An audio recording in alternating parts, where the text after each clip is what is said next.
Tonton video ini sampai selesai agar Anda tidak gagal paham.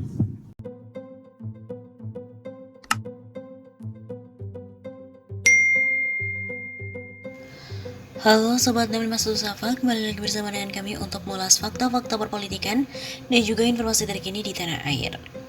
Siapakah mafia penikmat dana haji triliunan rupiah?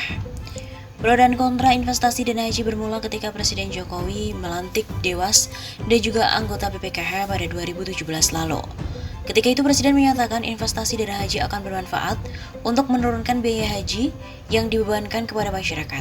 Sebab keuntungan dari investasi tersebut bisa menutupi subsidi biaya haji yang selama ini diberikan oleh pemerintah.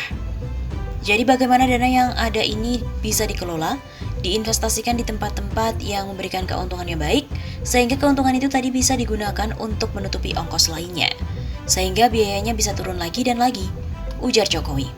Arahan Presiden saat itu dana haji diinvestasikan, salah satunya di bidang infrastruktur, salah satunya adalah jalan tol. Kesempatan ini, pemerintah harus memberikan peluang. Misalnya ada jalan tol yang sudah ground fit, yang mau dilepas dari kesempatan dulu pada dana haji kita ini, tambah Presiden saat itu. Wacana ini kemudian menimbulkan pro dan kontra di masyarakat. Sebagian orang tidak setuju dengan rencana menginvestasikan dana haji di infrastruktur, karena dinilai berpotensi rugi dan juga rawan penyimpangan. Namun, Kepala BPKH Anggito Abimanyu membantah ada dana haji yang diinvestasikan di bidang infrastruktur. Menurut dia, dana haji saat ini sudah terkumpul 158 triliun rupiah.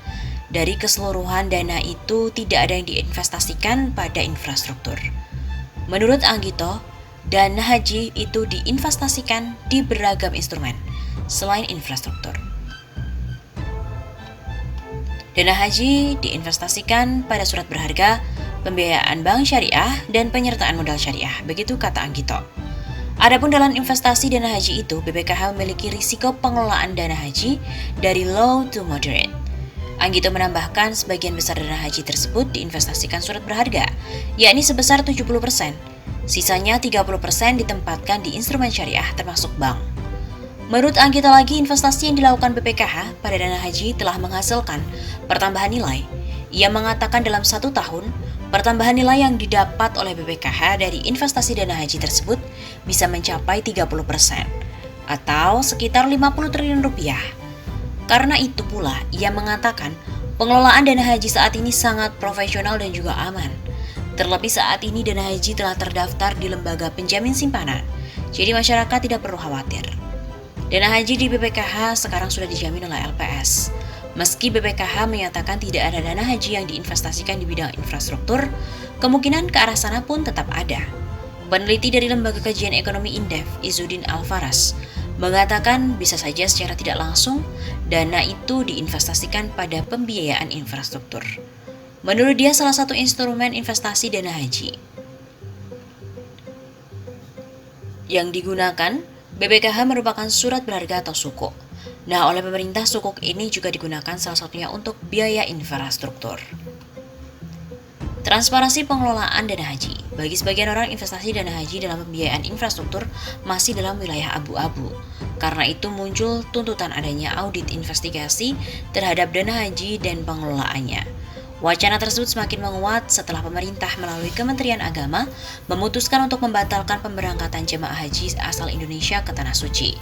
Pembatalan ini sudah 2 kali dilakukan pada 2020 dan 2021 karena alasan pandemi. Hal itu membuat publik bertanya-tanya, kemana dana haji itu dan diapakan oleh pemerintah. Terkait hal itu, BPKH menyatakan audit investigasi tidak diperlukan. Kepala BPKH mengatakan setiap tahun lembaganya diaudit oleh BPK dan hasilnya tidak pernah ada masalah. Terkait adanya tuntutan audit dana penyelenggaraan haji, Kemenak mempersilahkan lembaga manapun untuk melakukan audit. Menurut Direktur Pengelolaan Keuangan Haji, Direktorat Penyelenggaraan Haji dan Umroh Kemenak Jaja Jailani, audit adalah hal biasa dalam sebuah pemerintahan.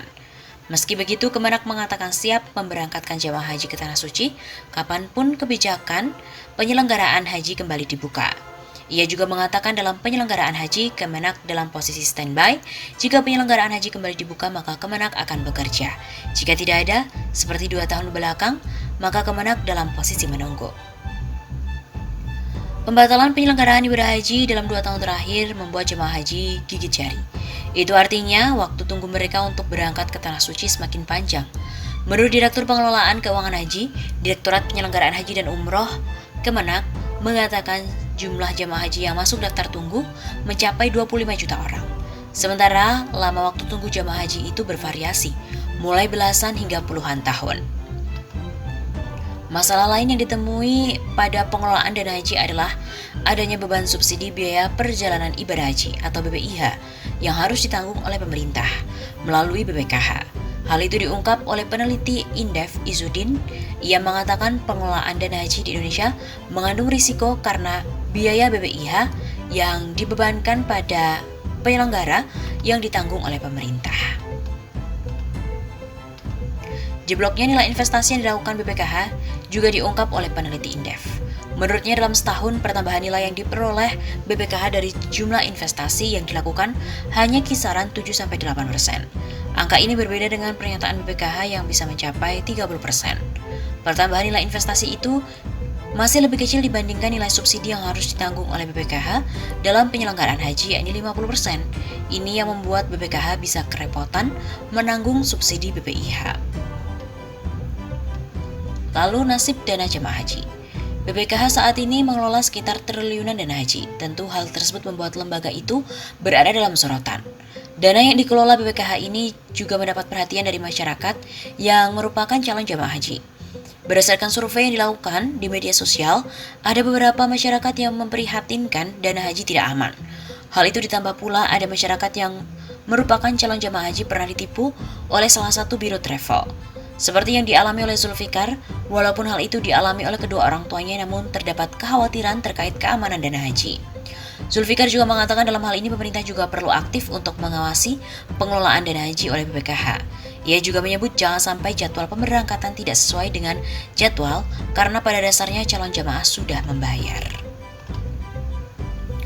Selain itu, dari ekonom senior Rizal Ramli. Sementara ekonom senior menjelaskan dana haji yang bentuk uang tunai sampai 18 miliar rupiah itu ternyata tinggal segitu saja. Tadinya 120 triliun dan 90 triliun sudah dimasukkan dalam investasi jangka panjang. 18 miliar itu uang cash, yang lain dalam bentuk deposito. Rizal juga menjelaskan uang haji yang dimasukkan ke dalam investasi akan lari kemana. Rizal mempertanyakan secara faktual APBN aman apa tidak untuk menyimpan dana haji. Pasalnya, menurut Rizal APBN tidak aman karena untuk membayar bunga hutang saja Indonesia masih harus menghutang. Rizal Ramli juga lantas menjelaskan soal kebutuhan haji dalam situasi normal di mana sekitar 220.000 per tahun kemudian dikali 70 juta per orang, maka didapatkan kebutuhan haji per tahunnya 15 triliun rupiah.